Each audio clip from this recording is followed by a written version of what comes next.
ठाकरे गटाला लागलेल्या गळतीवरनं शिवसेनेचे माजी आमदार शहाजी बापू पाटलांनी खोचक टोला लगावला।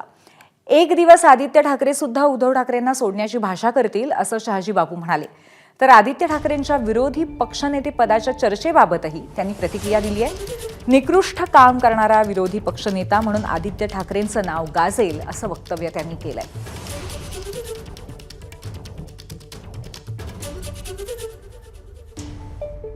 उद्धव ठाकरेंच्या शिवसेनेची वास्तवताच परिस्थिती अशी झालेली आहे की तिथं थांबण्यात काय अर्थ नाही अशी भावना इथंपर्यंत जवळजवळ झाली।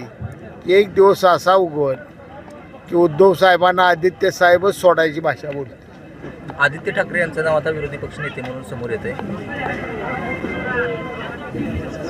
असं काही घडणार नाही, कारण त्यांच्याकडे संख्या नाही, पण दिलं तर महाराष्ट्रात अतिशय निकृष्ट काम करणारा विरोधी पक्ष नेता म्हणून आदित्य ठाकरेंचं नाव गाजवलं। एबीपी माझा, उघडा डोळे बघा नीट।